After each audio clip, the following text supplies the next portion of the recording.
Portfolio Committee meeting today. Honorable members, as we have initially invited the Department of Public Service and Administration to enlighten us about the ongoing wage negotiations between government and the organized labor. Yesterday, I received a letter from the minister requesting that we must withdraw that item because it has not gone through the scrutiny of cabinet yet. Therefore, we will reschedule this item once it has gone through a cabinet. We further invited Public Service Commission to account on the monitoring of 30 days payment of invoices in the public service. This agenda item is the one of the priorities of our committee. We will later adopt the draft report on the Public Administration Laws General Amendment Bill. As you are aware, the committee had deliberated on this bill and took a decision. Without any further ado, let me now invite the chairperson of the Public Service Commission to make his opening remarks before the presentation. Professor Fikeni, the floor is yours. Chair Mantuli, before Professor Fikeni, Chairperson, I support, Chairperson, through you, I did raise my hand. I support that the presentation be withdrawn, hence it's still before cabinet. Thank you, Chairperson. I wanted to support that. Okay, thank you very much, Mama Ntuli.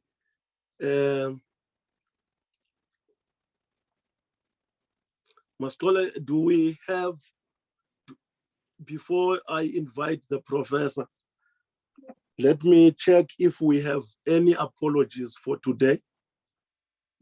Good morning, Chair. Good morning to honorable members and commissioners and colleagues. No, Chairperson, we don't have any apologies today. We are a full house. Thank you very much, Chair. Thank you. Is the Deputy Minister in? No, Chairperson. Okay, all right, thanks. Professor Fikeni, you can take the floor now.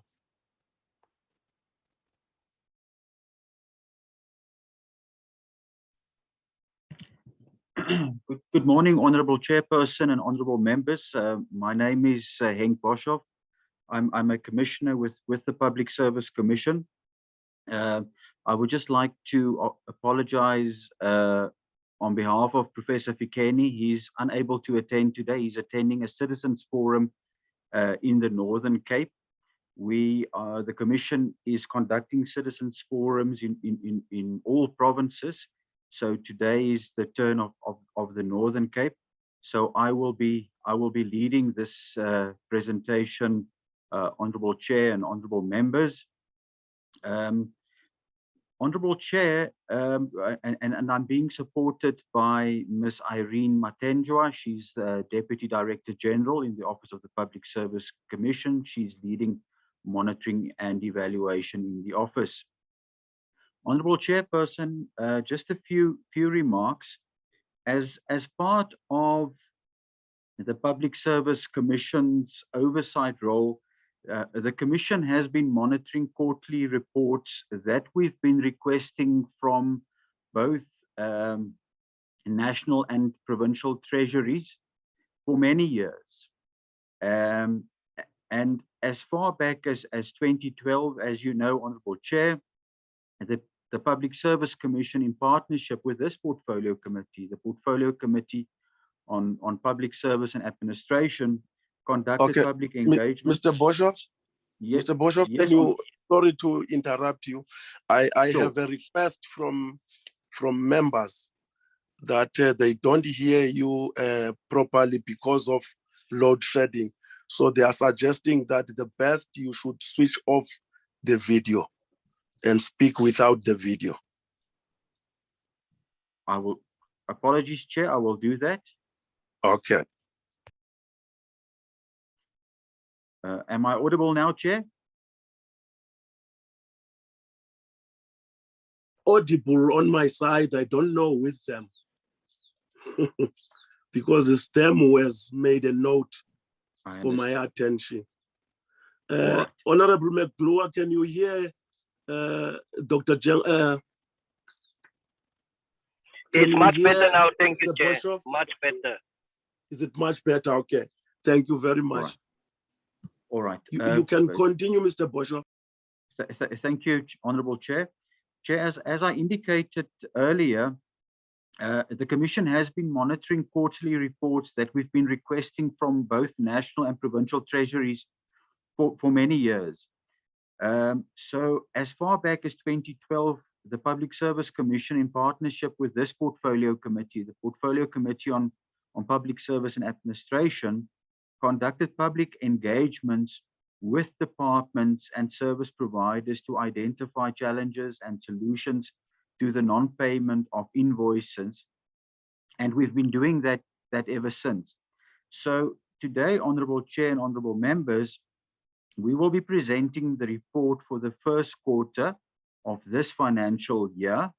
That is the period ending 30 June 2022 on the non-payment of invoices after 30 days or the non-payment of invoices at all.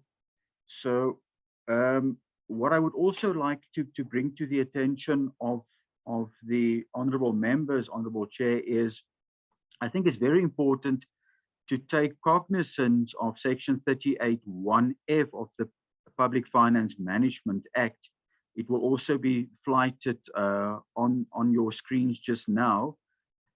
The section states as follows. It says, accounting officers must settle all contractual obligations and pay all money owing within the prescribed agreed period. Now, the prescribed period, in line with the Treasury Regulation 8.2.3, is 30 days from receipt of an invoice. So accounting officers, Honorable Chair, are compelled to comply with this specific section. And we will be providing you with statistical information on our findings up until the end of 30 June 2022. So with your permission, Honorable Chair, I'm going to request the Deputy Director General, Ms. Irene Matenjwa, to take you through the presentation. Thank you, Honorable Chair. Thank you, Dr. Boshoff. Irene, you can take the floor, please. A very good morning, Honorable Chairperson of the committee. Good morning also. Thank you, Chairperson, and good morning to honorable members in the committee. Good morning again to Commissioner Boshoff and colleagues and all protocol observed. My name is Irene. I'll be taking the committee through our report or presentation on payment of invoices. Basically, what we have is a couple of slides that I'm going to take the committee through. The first one is just the presentation or the outline of our presentation. We'll do the introduction. We'll do the oversight role of the PSC in this matter. We'll touch on the statistics and the reasons for late or non-payment, the impact thereof both on SMMEs as well as government, and then we'll conclude the presentation. In terms of the introduction, I think we all know that the PSC is mandated, amongst others, to promote the constitutional values and principles that are contained in Section 195 of the Constitution. And what we emphasize here is that these constitutional values and principles, they provide a value system in respect of the conduct of public servants and officials, and they also serve as the starting point of every public administration practice, including the payment of invoices. Commissioner Boshoff has already touched on the provision of the PFMA. I'm not going to mentioned that in terms of the contractual obligations. And furthermore, departments are required to report to National Treasury on the 7th of each month, and on the 15th for provinces to provincial treasuries in respect of this matter. And as we know, the constitutional values and principles, there are 9, obviously including those values in section 1, but in terms of the principles, there are 9. But for the purpose of the issue that we're dealing with, we're not saying that the other principles are not important, but we really just want to emphasize a high standard of professional ethics, which is very important when we deal with members of the public, even when we deal with ourselves internally within government. We want to emphasize the efficient, effective, and economic use of resources. The payment of suppliers, as we know, it's part of the ecosystem of how we manage our budgets, how we manage procurement and value for money, and so on. But transparency as well, it's very important, particularly when we're dealing with the members of the public, and you will see when I go through some of the slides, and accountability as well. So those are very important, and we want to impress. Also, that's what we say to departments when we engage with them on payment of suppliers, that you cannot default on these issues. Now, on the oversight role of the PSC, Commissioner Boshoff, thank you very much for alluding to the first point around where the PSC comes from, in partnership with the portfolio committee around this matter, where we did public engagements, both with service providers and departments, to really identify what are the challenges and finding solutions on this aspect of payment of invoices. But the PSC as well, we receive reports from National Treasury, also reports coming from provincial treasuries, to identify where are the blockages and who are the defaulting departments in this space. The PSC also engages with executive authorities and accounting officers where we find that they would have defaulted on the payment of suppliers, really just to embed that constitutional principle that I spoke about, accountability. We also produce what we call Pulse. It's a bulletin, it's a magazine on quarterly basis, and we make sure that in that bulletin, we name the top 10 defaulting departments. And the PSC has been really at the forefront of advocating for the inclusion of payment of suppliers in performance agreements of directors general and HODs. And whilst Treasury has got a responsibility in terms of also assisting members of the public, as PSC, whenever we receive these complaints, we do investigate, engage departments, and where we find that there is no dispute, we urge departments to make sure that payments are effected with speed.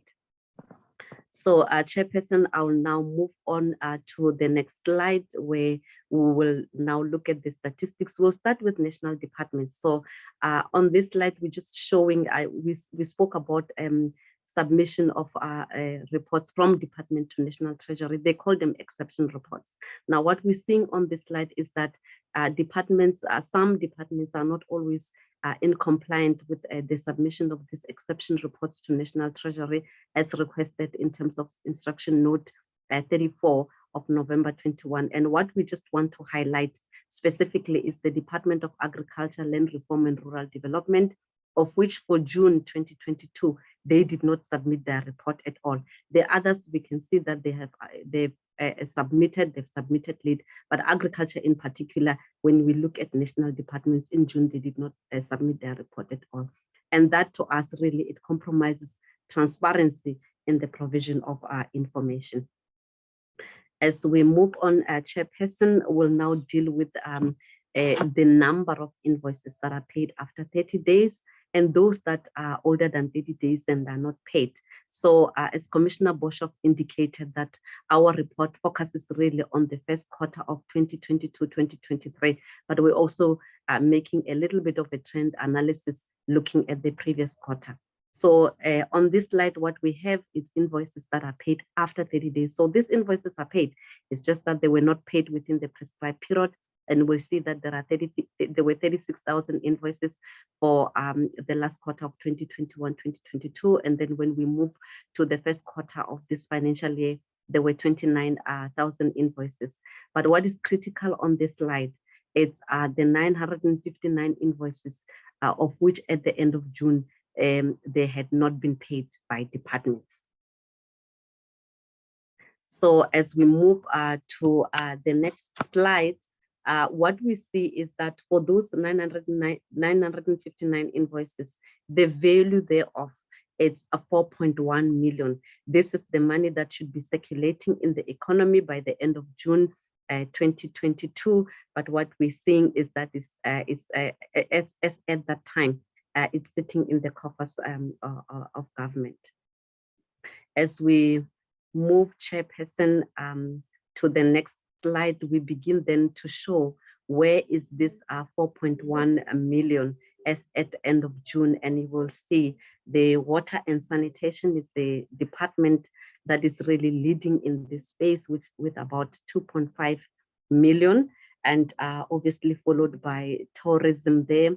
And as you move on, it's Stats SA. I need to indicate that our experience and observation is Stats SA is normally not in this category, so something is not going on well there.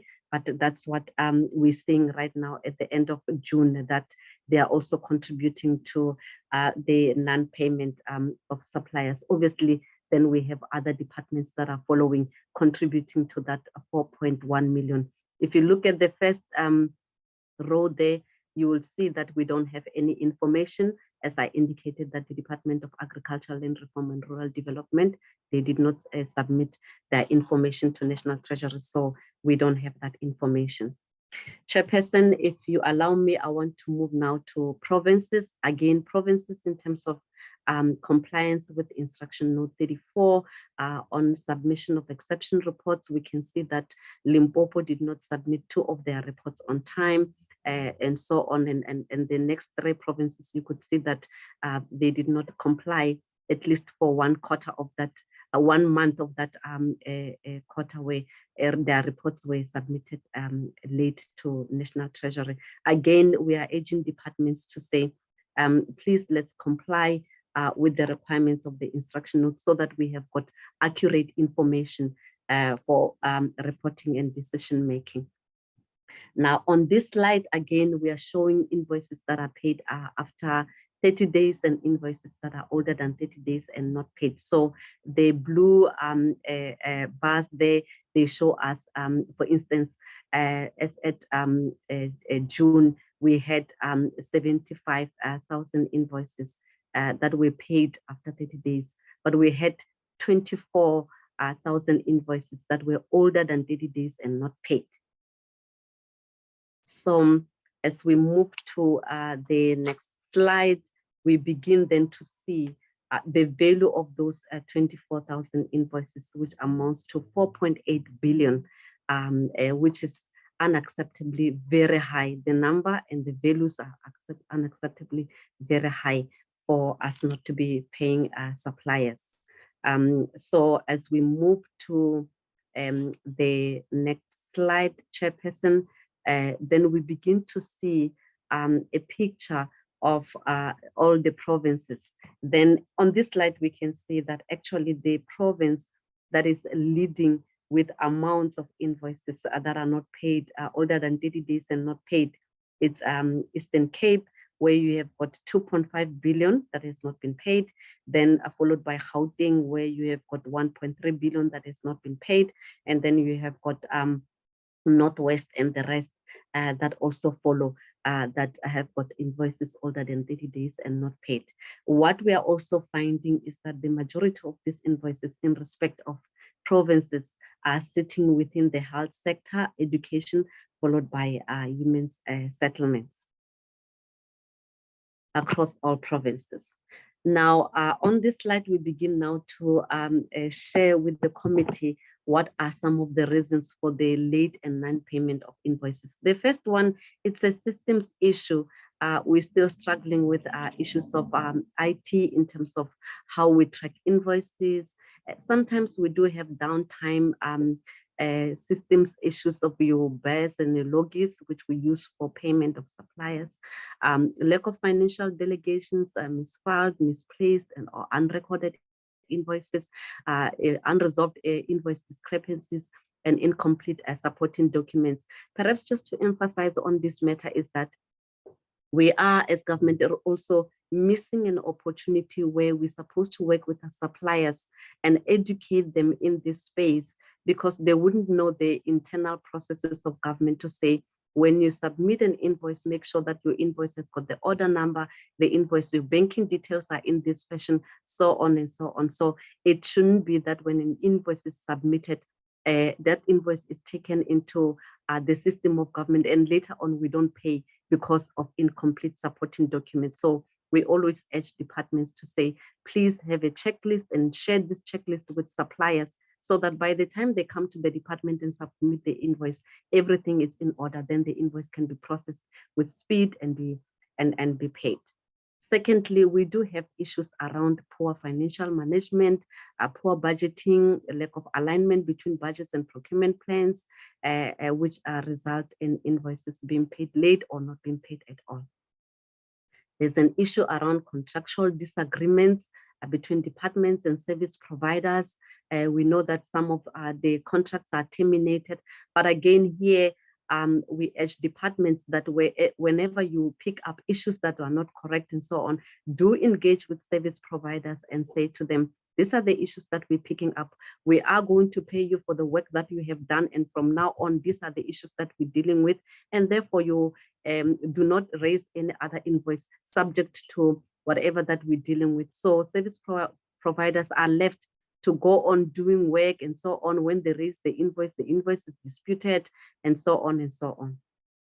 Lack of documented processes, just simple standard operating procedures sometimes, or internal controls, if I can make use of that word, within departments.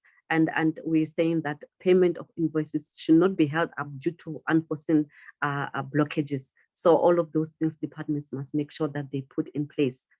Chairperson, the next item that I want to talk about is just the bad culture in the public service, where we don't seem really to appreciate the notion of serving the public. Now, government will always have problems here and there around some of the things and so on. But what we are urging departments is, where you realize that you're not going to be paying within the 30 days, within day number 25, pick up a phone, talk to the service provider and explain to them what challenges you have, whether it's bias or the system that is down, whatever the case may be, to say, we are running the system next week. I'm just making an example. We are running the system tomorrow or next week. Therefore, we are not going to meet the 30-day period. Please bear with us. We'll pay you on this period. So that normally do not happen.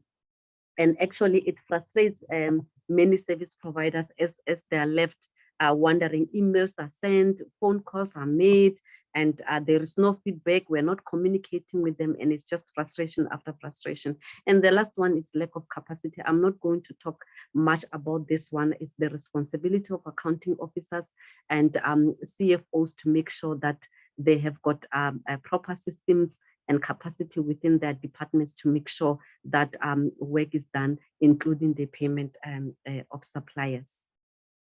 As we move on, I did indicate that the matter has got an impact on small SMME, small businesses. So delayed payment has got a profound impact on them. What it means is that salaries don't get paid on time, raw materials cannot be acquired, existing projects suffer, new ones cannot be taken on. And also the payment of invoices contribute to how well a small business thrive, service their debt and liabilities, grow and reinvest again to ensure job creation. So the longer we take to pay suppliers, the longer we actually dip into their profit margins. I think we all know that small businesses, they live and die by cash flow. If they don't get paid, they cannot survive. Also, the more we continue not to pay suppliers, this becomes really a huge deterrent for entrepreneurs, those who, in the absence of jobs in the country, may aspire to establish their own businesses, because they become perpetually discouraged when they're not paid. And what we pick up as well is that most SMMEs they do not have the recourse or the financial muscle to litigate against government when they are not paid, whilst others have said to us, they are quite mindful of going this route because they fear that they may not be considered in future when they probably tender or they put their proposal for work with government. And what we're saying is that the payment of invoices is not just a compliance issue where we satisfy audit requirements and adhering to PFMA, but it's an economic and social issue that supports families through income generated by rendering services to government. Chairperson, there's also impact of this work on government. It's not just on small business. And on government, what we are saying is that it affects the reputation of a department and government as a whole. When citizens or suppliers engage with government, they look at government as a whole, even spheres of government, not just departments. And then government gets branded as one government that doesn't pay suppliers on time. And it affects the relationship, obviously, between government and its creditors. And it also determines whether suppliers will value the business of the department or of government. And this may be expressed through responses received when tendering. Some of the suppliers have informed us that they are very much unlikely in future to render services on behalf of government, as they have to go and get loans and so on to do this work. So in essence, what we're saying is that there is a widening distrust between government and the citizens. So the following is just a couple of questions to ponder on. These are not necessarily just PSCs speaking. These are also service providers that we've engaged with who are also saying, perhaps government is complicit in destroying jobs, and that are we really should we be viewed as a government that is caring and treating its suppliers with professional ethics and responding to their needs, or are accountable, or are we on a deliberate economic disenfranchisement of the majority of people of this country, Blacks in particular, Africans, women, youth, rural communities, and township communities, if you look at the profile of our SMMEs. So Chairperson, in conclusion, what we are saying is we are making this presentation and humbly requesting the Portfolio Committee to assist the PSC in holding departments, particularly accounting officers, where they fail to meet their statutory obligations. What we're requesting is that portfolio committees of those departments where they are also not in compliant should be made aware of the failures of that department. And I think the committee will also advise further in terms of how we really assist the PSC in making sure that suppliers are really paid on time. Honorable Chairperson, this is where I conclude the presentation, and thank you.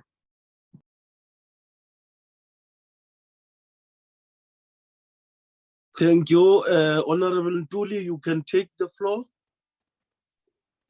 Thank you, Chair. We are under a load shedding. Can I switch off my video? Thank you.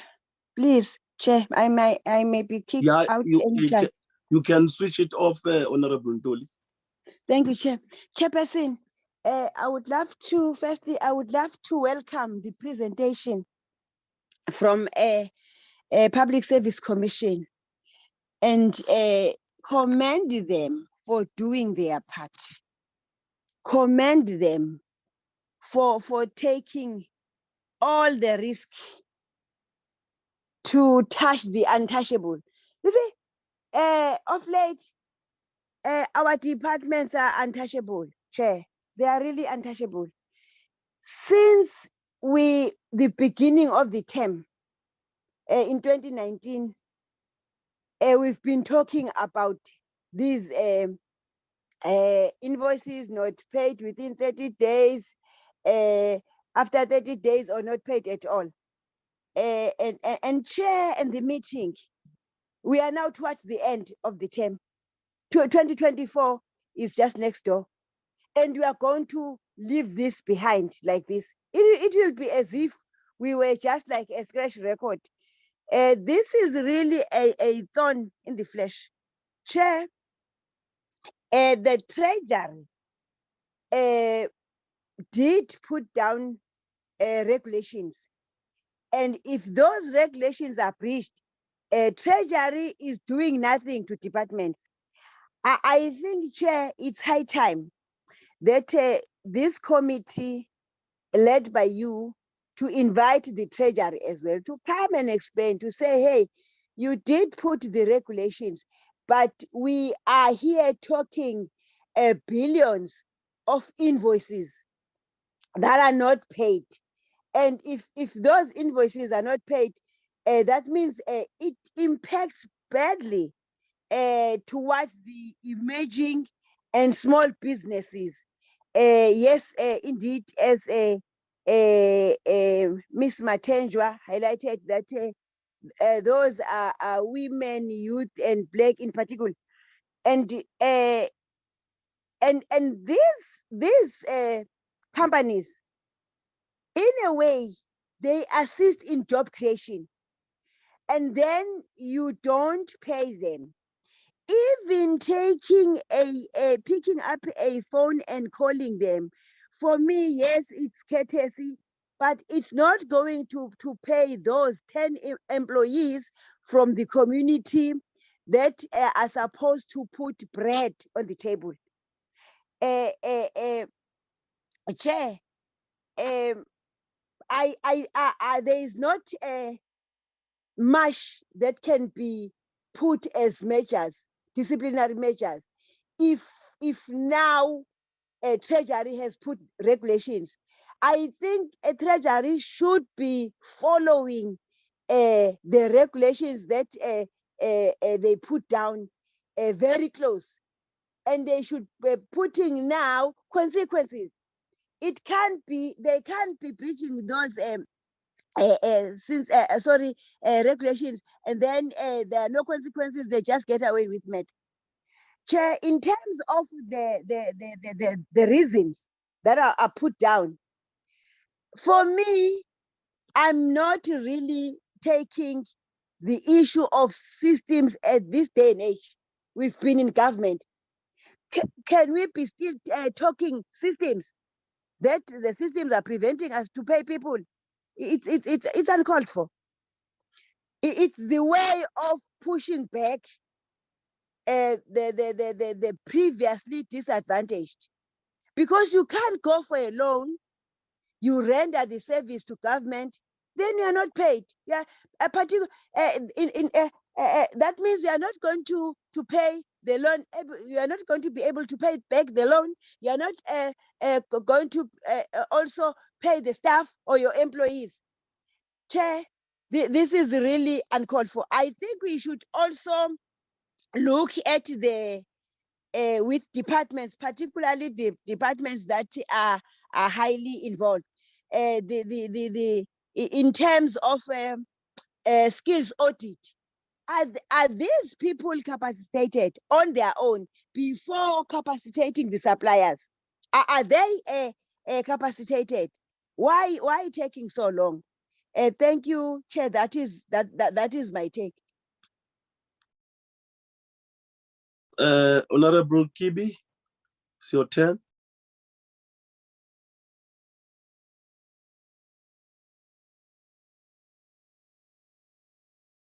Honorable Kibi.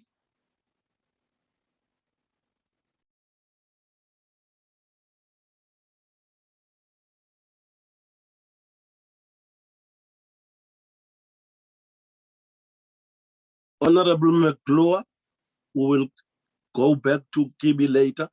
Honorable McClure. Thank you, Chairperson. Chairperson, listening to the presentation, I must say we have appreciation for that, but it is a sad day in the history of South Africa that on this day and age, some of these companies in the respective provinces are really being helped down to the drain as far as survival and businesses is concerned. Now, the presenter has put to task and a request for this committee to assist. Now, I don't know how best can we assist while we do have the commission themselves and other role players in provinces as well to play an oversight role of what is transpiring in these departments. I want to make the following suggestion, that this committee consider a meeting in person and summons these departments, and for what it's worth, listening to the presenters, that billions of rands are not being paid. My question is that, where is this money? Is the money there? Or what is the problem that the money cannot be paid? Because we also hear about incompetency and competency and a lack of manpower. So what should then be done? And I mean, the answers are simple to address this and to ensure that small businesses are surviving. We are facing a crisis in this country as far as taxes is concerned, levies is concerned, and there's a plight to also decrease the cost of transporting food in our country. And we are now facing a situation where billions are not being paid to companies, and listening to Honorable Ntuli, small business is involved here, women is involved here, families is involved here, and really I would suggest that we have a meeting in person and summons them together with the Premier if we really also want to bring our part in terms of our oversight.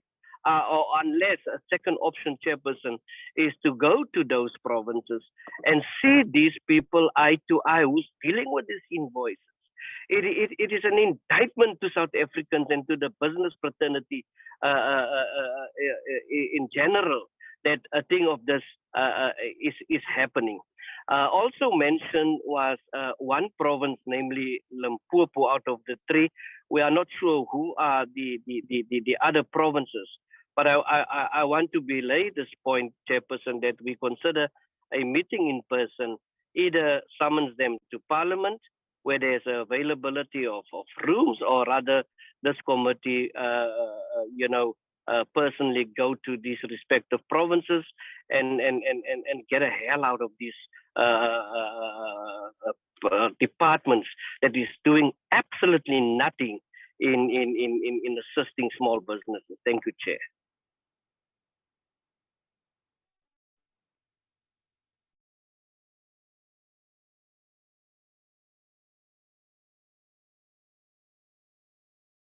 Honorable Maneli, it's your turn. I'm back, Chair. Okay, thank you, Chairperson. Oh, you are back now, Honorable Kebi? Yes, Chair, I was kicked out. Okay, bear with me. I will see where I slot you in. Honorable Maneli. Thank you, Chairperson. Chairperson, this presentation really raises critical challenges in the departments. So, Chair, the issue of late payments of suppliers by government departments has been an ongoing problem in the public service. And Chair, this is so indicative of the lack of compliance by the departments, as other members have already alluded to that. Chairperson, it also outlines the concerns that were flagged by the Auditor General and also reveals certain departments that are implementing recommendations that are made. Chair, really the delay of paying invoices within the set timeframes, it has a detrimental effect on business, particularly the small business. And Chair, this is contrary to the intention of government in terms of the support that it must provide to those small businesses, Chairperson. And Chair, as other members have said, I will really also support that we call upon those departments that they must come and account for the lack of compliance.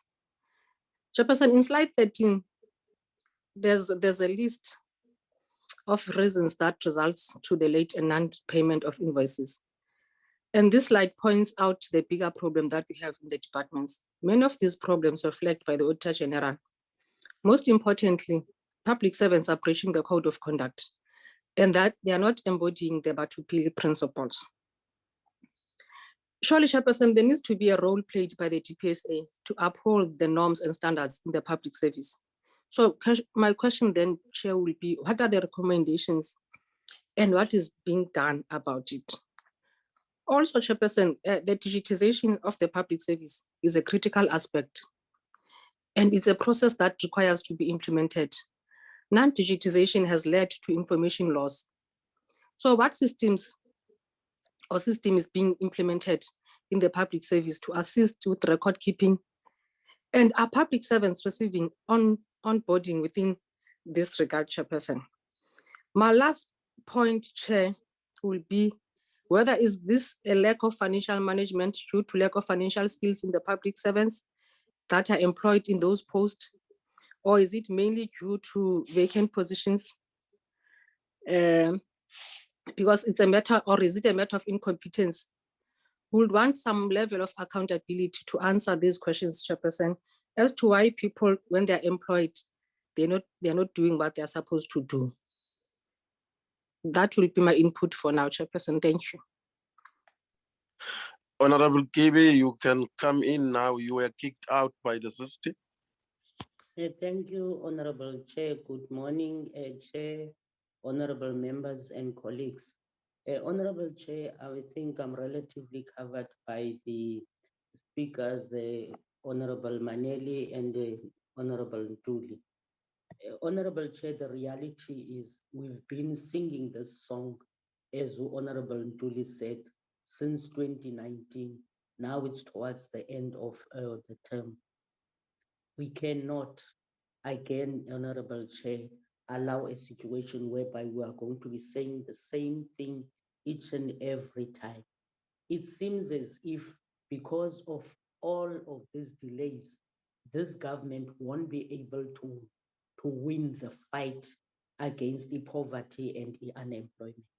I want to support the proposal to say, let us call the departments and hear from them. What is it that is holding them back? What are their challenges? And also challenges, people have to come up with solutions when there are challenges in their departments, and they are having a DPSA to make sure that whatever challenge that they are faced with, they can seek for the advice. It can be correct for people to be paid late or not to be paid at all.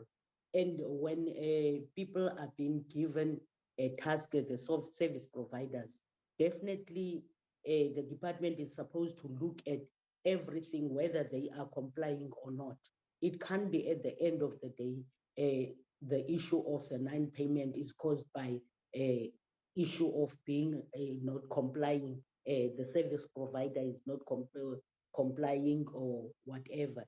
Those are the issues that are supposed to be looked at before the service provider is given at the task. So I'm relatively covered by all the speakers, Honorable Chair, but really this is frustrating. Thank you, Chair.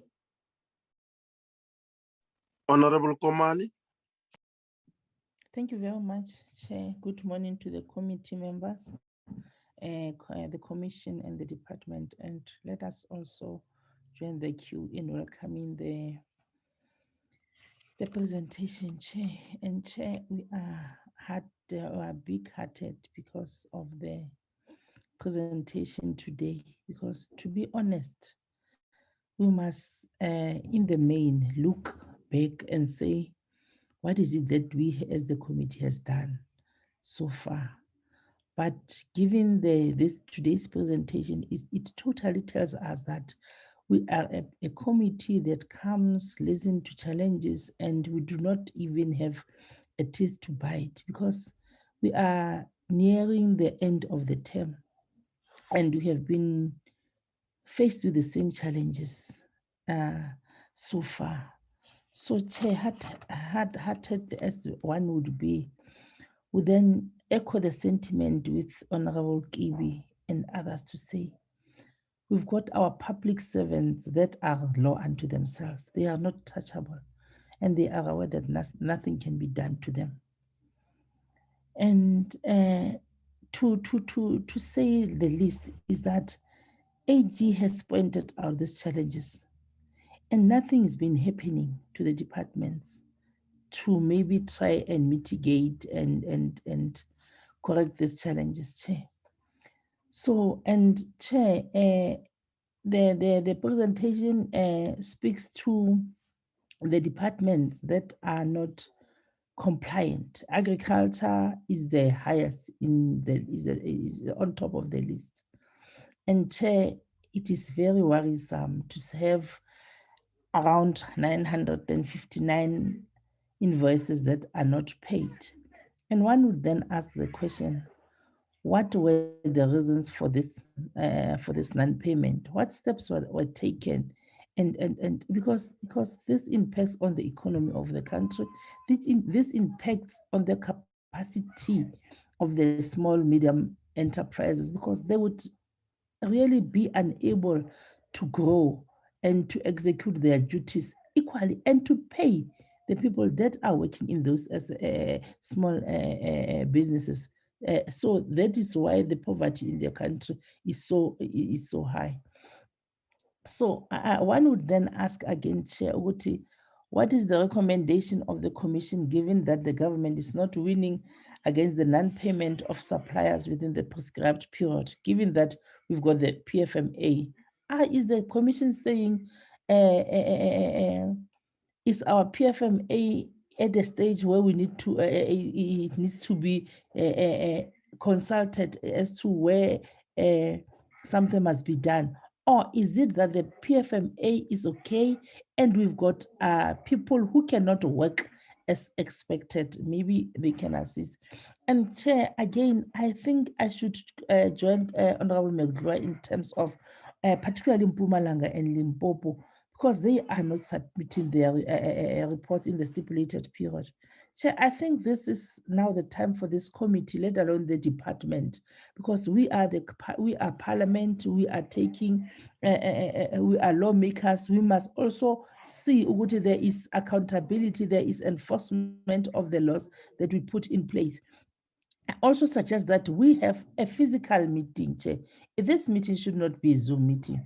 We should be having the physical meeting with the department and these provinces so that we know what is really happening there, because we cannot just be sitting as the committee, having reports that departments and provinces are not compliant, and we don't take any action. I think this is the time now that we should maybe do that. And Chair, one of the critical questions that we as the committee are not asking, one of the big elephant in this room is that we've got the Department of Public Service and Administration, where within which all these departments account to.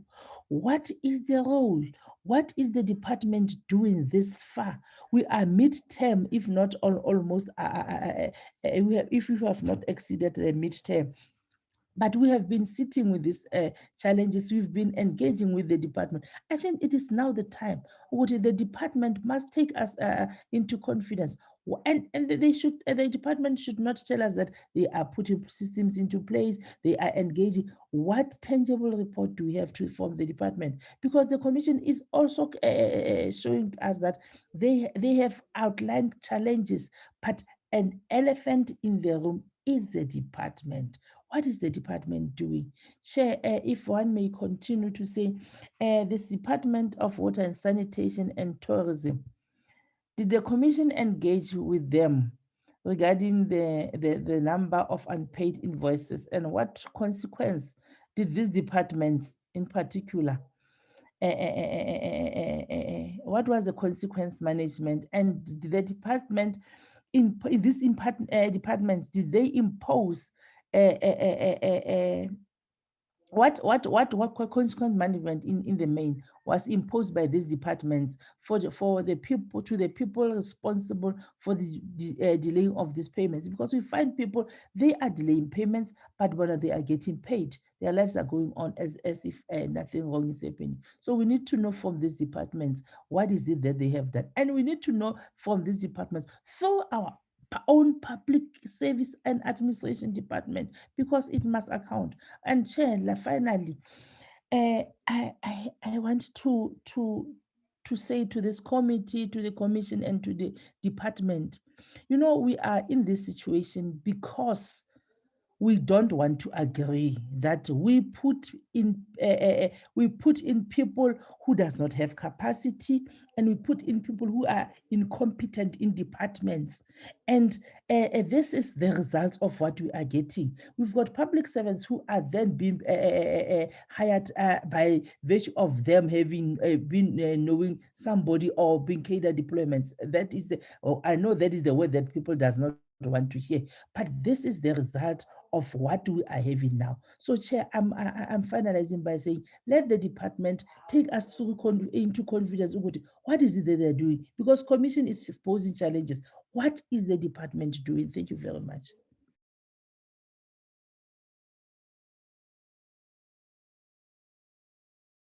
Honorable Mtsipe. Thank you very much, Honorable Chairperson. Yeah, now that the departments are submitting reports on the 7th and the 15th of each month to national.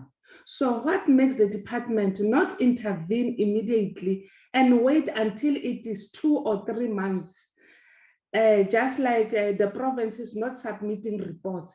Limpopo and others, please be specific of which other provinces did not submit so that it should be known, because some of the provinces, they have a pattern or tendency and used not to send reports at all. And also provinces that their payments not be paid within 30 days, which you said is Eastern Cape, Gauteng, Northwest, and others. Which are those others need to be known. And then I would also like to reiterate, because these departments are reluctant to do their work. So we recommend that this department, together with the Treasury, must be visited and explain what could be the problem. How often did the department receive training? Maybe they have forgotten that they are at work. They are also derailing the economy of our country.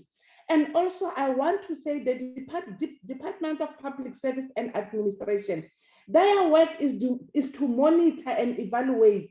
So it does not have any help to assist this department. So it is just monitoring and ends there. That's it. Thank you very much, Honorable Chairperson. Honorable Tabekulu. Good morning, Chairperson. Good morning, all members and the presenters from the Commission side. Thank you for the opportunity, Chairperson. I think all members have said a mouthful on the concerns, the challenges, and the difficulties that are faced by the small business people dealing with the government departments. I think, Chairperson, one should be reminded of the fact that in one of the addresses by the president of the country in his State of the Nation address, he once stressed the importance of paying the service providers or suppliers within 30 days. And seemingly, it shows this is not happening as was stressed by the president. The question comes in my mind. Is it not because of laziness from the employees' side, or just to let down all attempts to uplift the small business from getting to doing business successfully with the state as expected? You know, the current government opened an opportunity for small business to do business with the state, so that they could as well improve and become big business. We should not remain as small business always until they disappear. You know, Chairperson, it seems these employees are making sure that they suppress all the small business so that they could not see the light of the day as far as improving in doing business. I'm one person Chairperson who at times like to raise suspicions.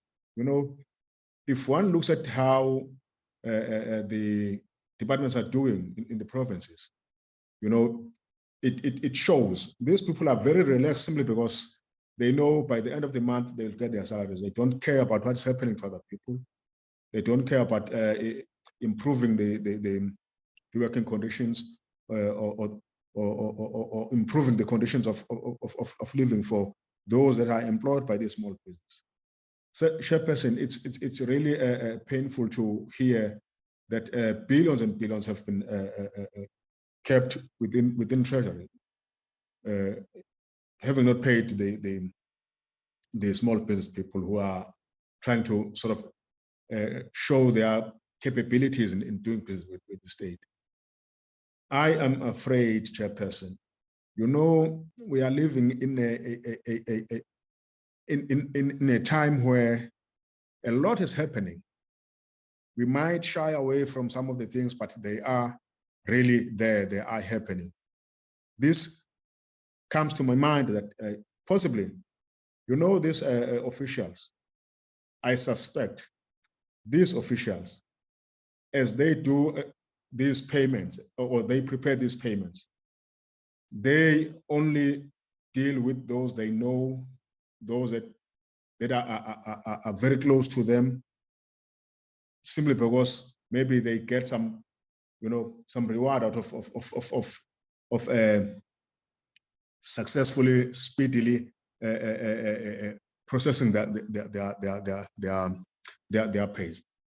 I think a lot needs to be done, as one member has just raised. The DPME is there to monitor. What are they doing when things of this nature are propping up? These billions are billions that have been there for some months. People have not been paid. As a result, accruing these funds. Chairperson, really, I wanted just to express myself, just like the other members have done, and I'm agreeing with those that phrased the issue of inviting the Treasurer General, the what you call the office of the Treasury to come maybe and explain before the committee, as well as these government departments that are letting down these small business people who are expected to be improving, putting food on the table for their families, as well as paying those that are employed under their employ. I thank you, Chair. Honorable Schreiber. Good morning, Chairperson, and good morning, colleagues.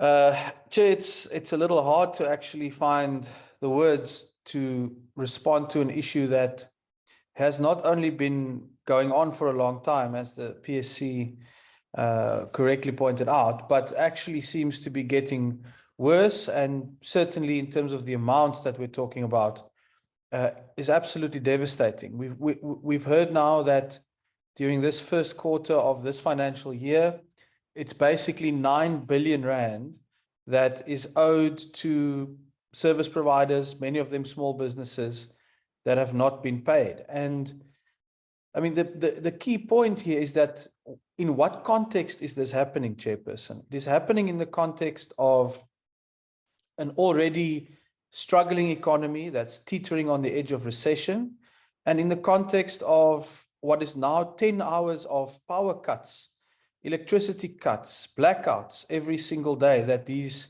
businesses and many small businesses are trying to confront. So it really is, Chair, like kicking these small businesses while they are down, to then additionally fail to pay the 9 billion rand that is owed to them. So it really does showcase, and I think that this is an inescapable conclusion, that the government simply does not care.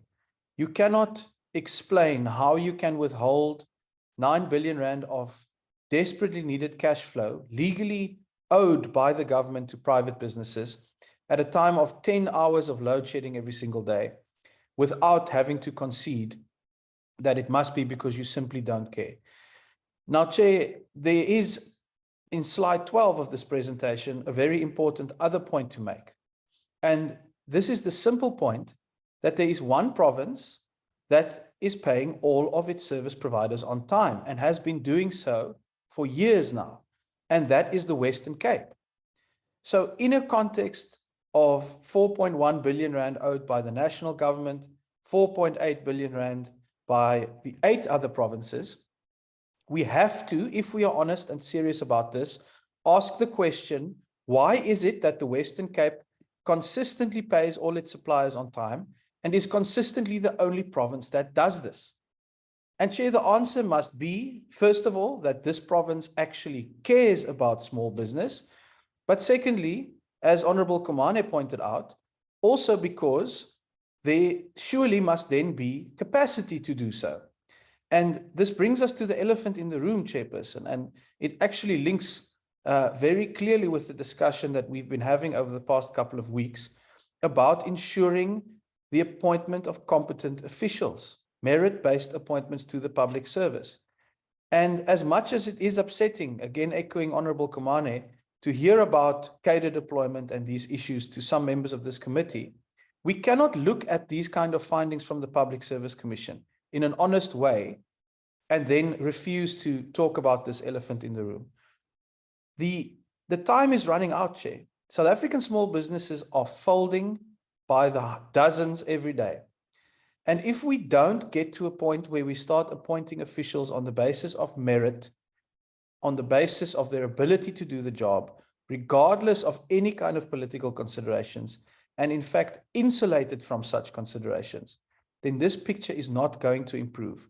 And we know that this is true because all you have to do is look at slide 12 and see that the one province that doesn't practice cadre deployment or any kind of thing like this is the only province that's paying consistently service providers on time. It's time to heed the lesson and the warning sign, Chair, because otherwise there's going to be nothing left of the private economy in this country. Thank you. Thank you. I now hand over to the department to respond to the questions that members have raised.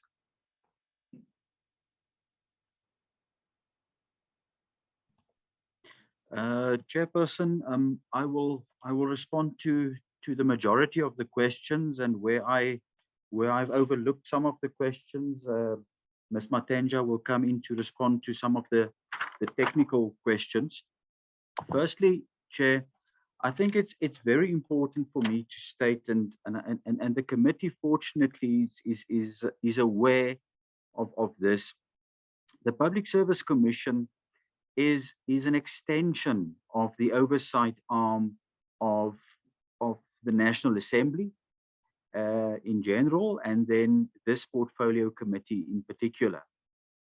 So that is also the reason why on the very last slide of the presentation, we are requesting the portfolio committee to also assist the commission in its executing its oversight responsibility by holding departments, especially these defaulters, accountable for the non-payment or the late payment of invoices.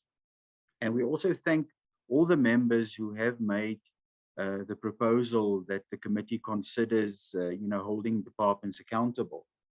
Now, just to go to the specific questions in particular, Honorable Ntuli has indicated that, or has proposed that Treasury should be invited to the portfolio committee to come and explain why nothing is being done to address the non-payment. We are grateful for that proposal, Chair, and we also support that. We all are also in agreement that systems cannot be used as an excuse for the non-payment. I mean, we are approaching the fourth industrial revolution, and there are still departments that are struggling with systems. So we are 100% in agreement with the honourable member. Chair, then Honourable Ndlua also indicated, or he asked the question, how can the portfolio committee assist? And I think the portfolio committee or the members have already made proposals in this regard by proposing that individual departments, individual provinces should be invited to meetings of the portfolio committee to come and explain and to be held accountable and to provide reasons for the non-payment or the late payment of invoices. With regards to the reasons for the non-payment or the late payment of invoices, I think we've attempted, Honourable Chair, to provide the committee with the reasons that we feel are the reasons for the non-payment or late payment, and those reasons you can find on slide 4 of the presentation. Systematic challenges, poor financial management, contractual disagreements, lack of documented processes, and then also, and very importantly, a bad culture in the public sector where officials just don't seem to understand the notion of serving the public. Then if I move on to the questions raised by Honourable Maneli. Yeah, Chair, the honourable member is correct.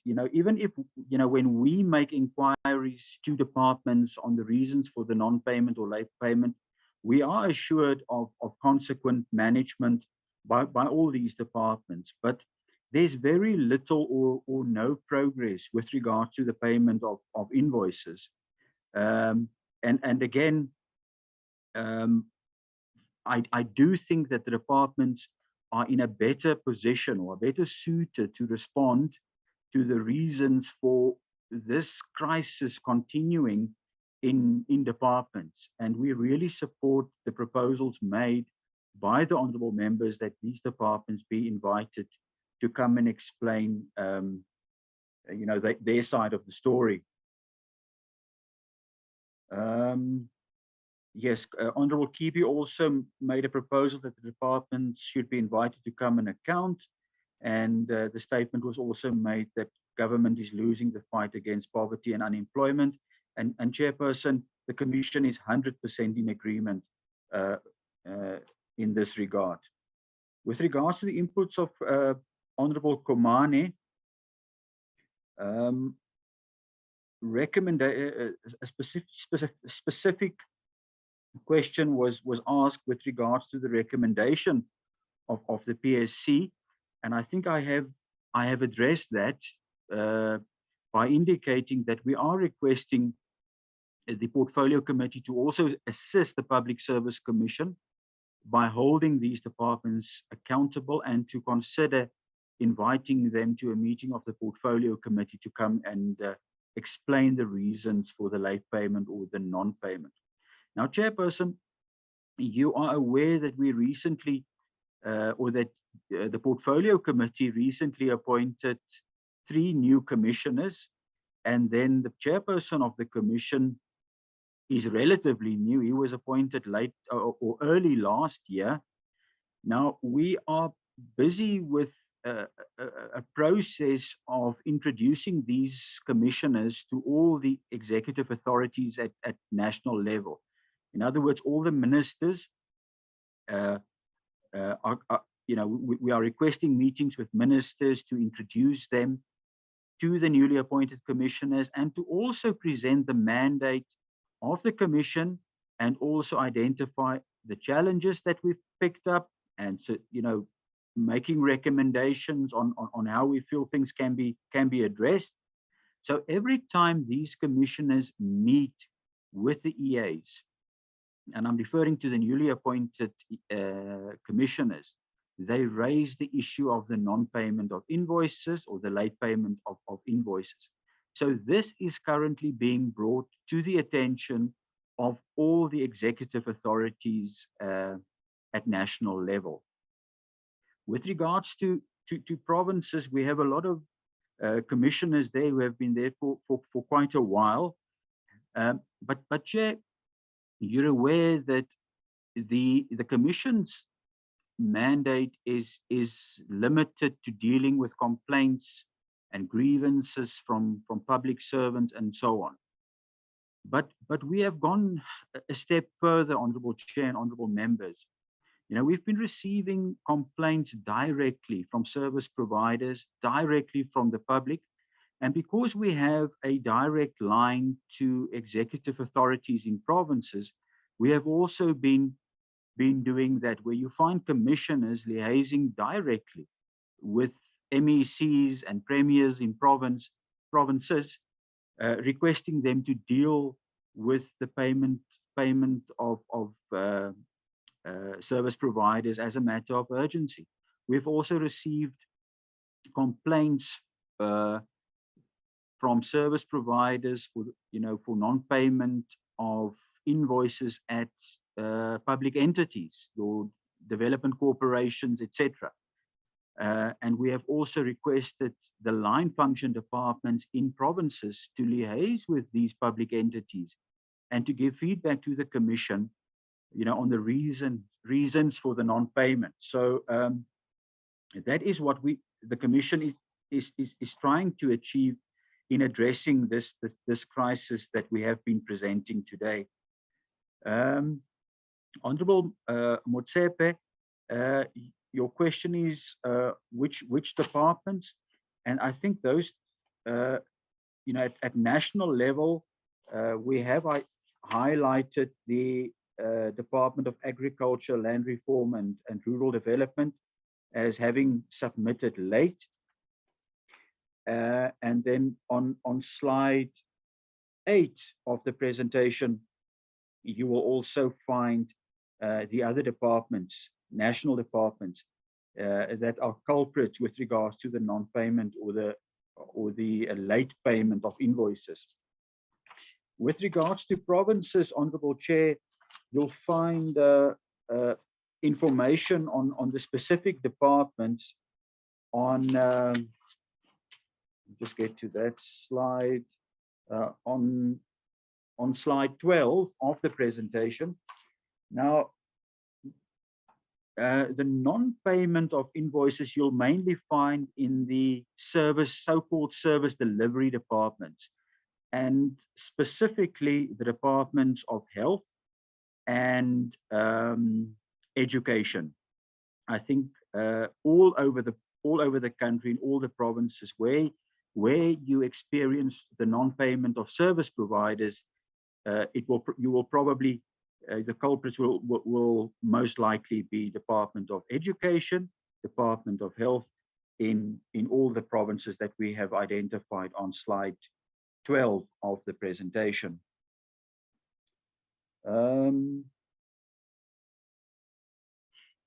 Yes, we are in agreement with Honorable Chebekulu.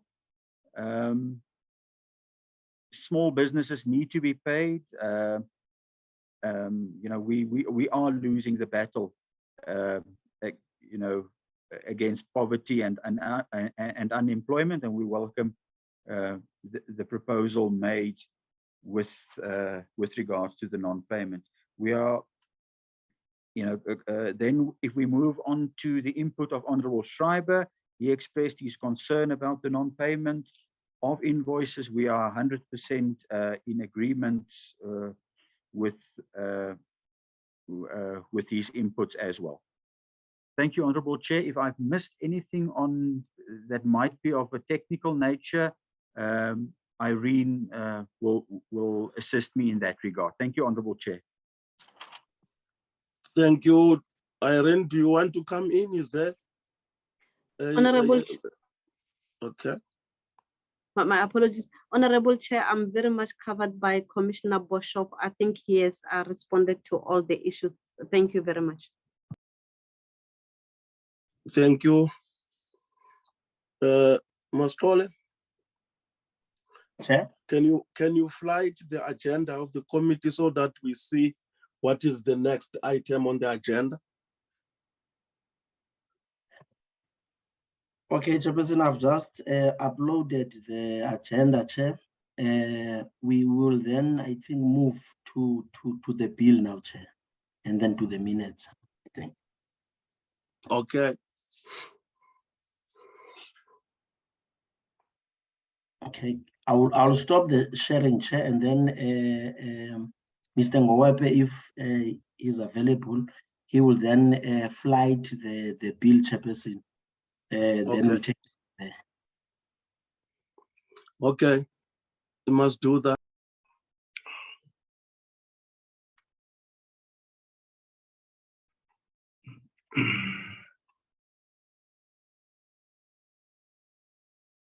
Good morning, honorable members and Chairperson. Good morning. Chair, before us here, I've just flagged the report on the system. I hope you can all members can be able to see it. Is it reflecting, Chair? I can see it is a report on the Portfolio Committee of Public Service and Administration on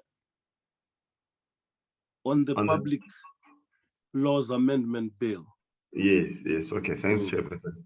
Yeah, the Chair, this report has been circulated to members on Friday. I believe the members have looked at it where there are problems. Through you, Chair, I also request that we move page by page where is necessary, then I'll stop up until maybe we go to the recommendations and the motion of desirability of the bill. Okay. Okay, Chair. Page 1, if members will then indicate.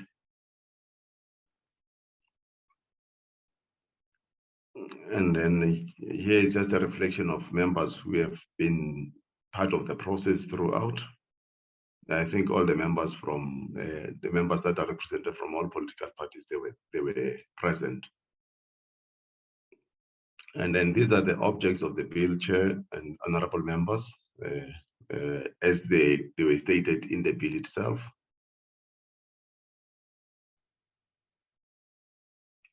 And secondly, then the presentation by the initiator of the bill, which is Honorable Dr.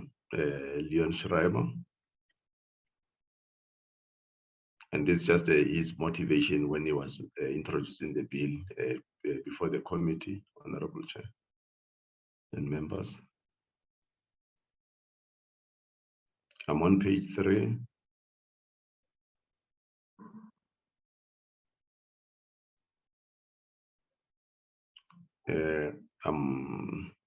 Then we have received, I think our last meeting, it was about the written and oral submission on the bill. These are what those organizations have submitted to the committee, most of them in support of the bill.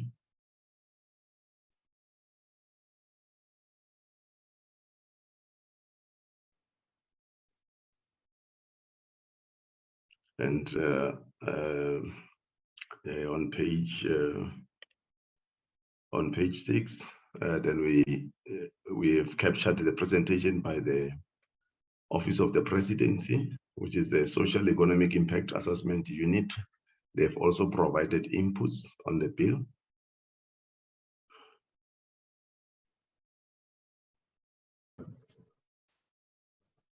Page 7, and then we have also invited the DPSA to provide inputs, but at the same time, just to get the status quo in terms of how far they in terms of the amendment of the Public Service Act and the Public Administration Management Act, Honorable Chair and honorable members. And we also invited the Public Service Commission, also checking how far they in terms of the amendment of the Public Service Commission Act, as to how far they in terms of amending that legislation. And then here, Chairperson, I will then request the members that I will go point by point. I'll try to be faster. If members then they've got corrections, they can stop me immediately when I'm done with each and every bullet here. Let me say these are committee deliberations on the bill. The Portfolio Committee has deliberated and decided on the desirability of the Public Administration Laws General Amendment Bill. The committee commended Dr. Schreiber for initiating and tabling a private members bill, the Public Administration's Laws General Amendment Bill, in the National Assembly. And the committee further commended organizations that submitted the written and oral propositions on the bill. And Dr. Schreiber has consistently demonstrated his passion for ensuring capable, ethical, and professionalization of the public service. This can only be achieved through embracing meritocratic recruitment system that brings about high quality staff in the public service with the aim of enhancing performance and provision of quality service delivery. That's 9.1, honorable members and chair. And the 9.2 then, there must be uniformity in the legislative prescript between the public service and local government. And the Department of Public Service and Administration has to ensure alignment of the Municipal System Act number 3 of 2022 with the Public Service Act of 1994 regarding the provision which states that an employee may not hold political office in a political party or political organization, whether in a permanent, temporary, or an acting capacity. Based on this, Chairperson, with what the DPSA, when they were providing inputs to the bill, they've agreed that there should be an alignment of these two bills. I think in a spirit of building that single public service, because currently it has been passed as an act by the president. So then they agreed that there should be the alignment between the two legislation. And 9.3, government through the Department of Public Service and Administration is currently working on plethora of policies to enforce the merit-based appointments free from political interference. These include among the draft framework on the professionalization of the public service and legislative reviews to be tabled in Parliament in due course. And the Public Service Administration Amendment Bill, currently with the Department of Public Service and Administration, focuses on strengthening the recruitment process, which will embrace meritocratic appointments in the public service. That's 9.3. And 9.4, the Public Service Commission is at an advanced stage of finalizing the Public Service Commission Amendment Bill, which will be tabled before the 2022-2023 financial year in Parliament. And the aim of the amendment is to repeal the Public Service Commission Act of 1997, which will enable the Commission to operate as an independent and impartial constitutional body with its own secretariat. 9.5, financial and administration and the governance and independence of the Public Service Commission remain a paramount priority of the committee. And the Department of Public Service and Administration, together with the Public Service Commission, must ensure that the Public Service Commission Amendment Bill is tabled before end of 2022-2023 financial year. And this bill has taken too long to be tabled.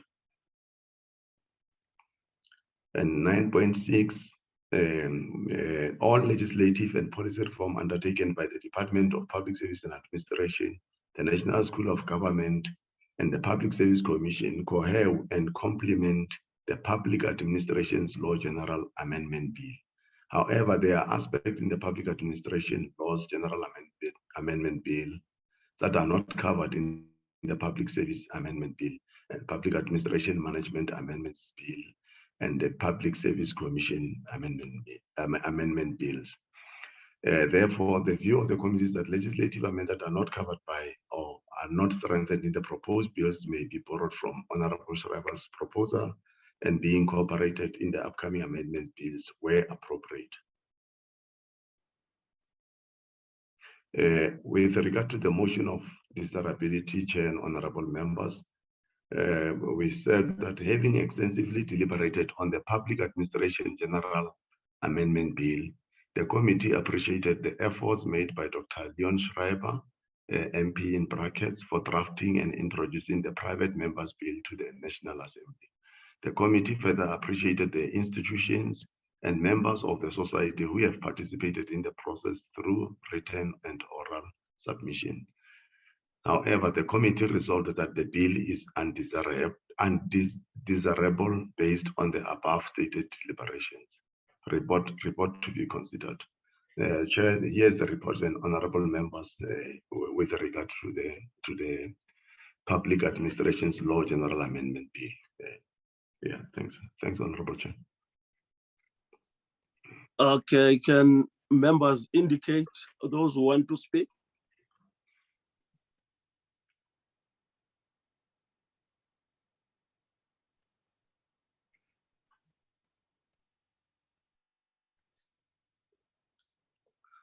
Okay, are members in agreement with that report? Let me twist it around.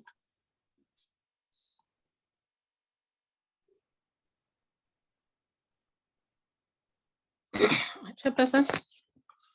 Yes, Honorable Maneli. I am in agreement, Chairperson, with the report. Okay. Chair. Honorable Kibi come in, then Honorable Schreiber after Honorable Kibi. Yes, Honorable Chair, I agree with Honorable Maneli that we agree on the report. Thank you, Chair. Honorable Schreiber, is your turn. Thanks, Chair. If you could just reserve the rights of the DA to take a position on this report. Thank you. Okay, that will be noted. Honorable Komani. Thank you very much, Chairperson. Can the committee record the right of the EFF not paid in this report? Thank you. That will be noted as such, Honorable Komani. With that, the report is now agreed to. What is the next item? Chair, we have minutes that we need to adopt. There's about 3 sets of minutes, Chairperson. 3 sets? Yes, Chair. Okay, can you fly to the first set? Okay, Chair.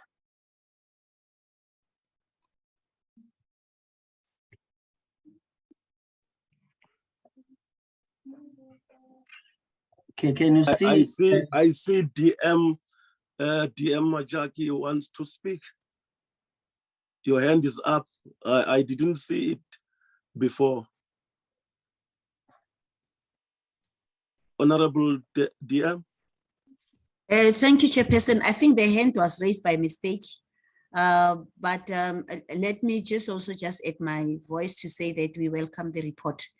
And to say that with other bills that have actually been mentioned, the Public Service Commission bill and the Public Service Management Act bill that are supposed to come in Parliament at a later stage, I think there's still going to be a process of them being tabled before Cabinet.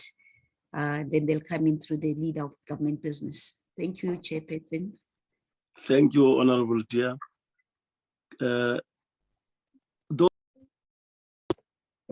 Take us through, Mastole. Okay, thank you, Chair. I will move swiftly, Chair. I will move backwards. I'll start with the minutes of last week, the 14th of September, Chair. I'm on page 1. These minutes were also sent out last week, Chair, so that members can peruse them through, Chairperson. If members want to correct anything as Mastole is moving on, they must just shout. There's no need to raise hands here. You just shout and then talk. I'm on page 3, Chair. Chair, through you, Chair. Okay, take the floor. Can I be allowed to leave the meeting because I realize it's just committee business now that's been done. Yeah, I know you can leave. I'm sorry not to have indicated that. Okay, thank you. You can leave. Thank you, Chair. I'm on page 4, Chair. That's our last page, Chairperson, page 4, where we dealt with GEPF and GPA, Chair. That's the minutes of the 14th of September. Thank you, Chair.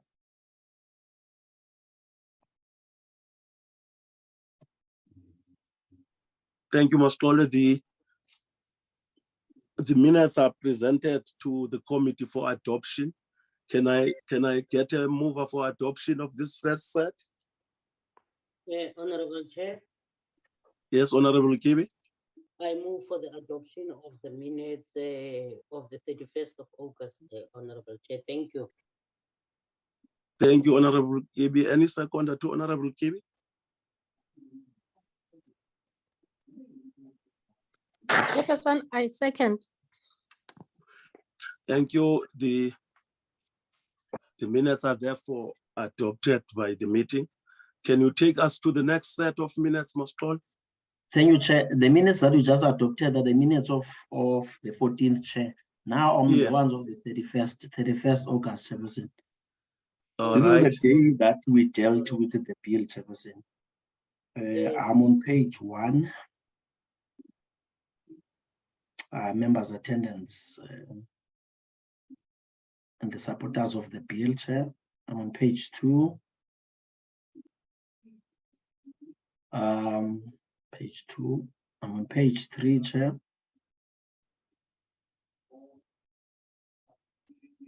Page 4. Members deliberated at length. That's the last page, Chairperson. Those are the minutes of the 31st of August, Chair. Thank you. Can I get an indication from members in terms of proposing adoption of that set? Honorable Chair, it's Kiwi here. Yes, Honorable Kiwi. I move for the adoption of this set of minutes, also correcting my first move, Honorable Chair, on the dates. Thank you. Okay. Any seconder to Honorable Kiwi? Mantuli, Chair, I second. Thank you, Honorable Ntuli. Okay, Is there Chairperson. another set? Yes, the last one, Chairperson. Okay. That's the minutes of the 24th, Chairperson, of August. I'm on page 1. Members' attendance.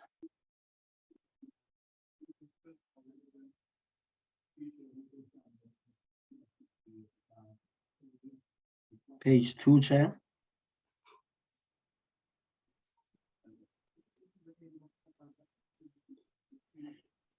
That's the last page, Chairperson. Okay, Honorable Ntuli, I see your hand is up. Thank you, Chair. I move for the adoption of the set of the minute of the 24th, Chairperson. Thank you, Honorable Ntuli. Any seconder to Honorable Ntuli?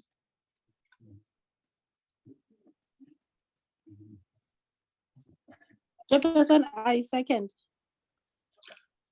Honorable Thank you, Manel. Honorable Manel. Therefore, the minutes are adopted by the meeting. Thank you, Chair.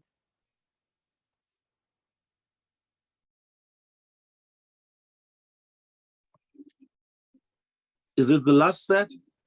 Yes, Chairperson. We only had 3, Chairperson, for the term. Oh, yes. Maybe I'm so energetic today. I'm looking forward to many sets of minutes. What is the next item, Scott? That was it for the day, Chairperson. How? The meeting Yes. That was a record. Okay. Honorable members, thank you very much for availing yourselves for this meeting. And thank you very much for your frank deliberations and the decisions that you have taken in today's meeting. Therefore, the meeting now stands adjourned. Chair?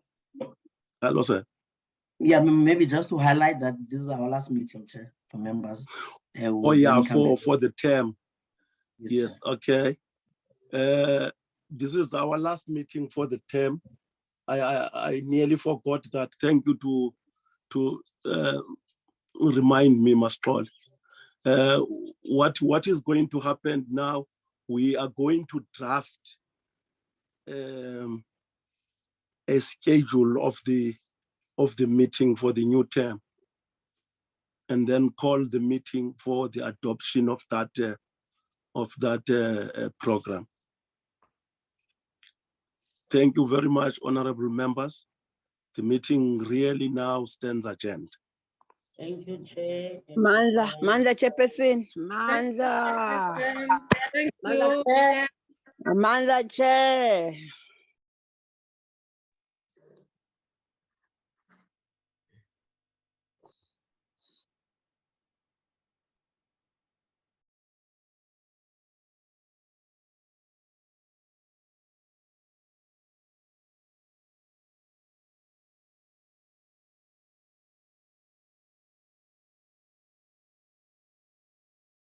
Recording stopped.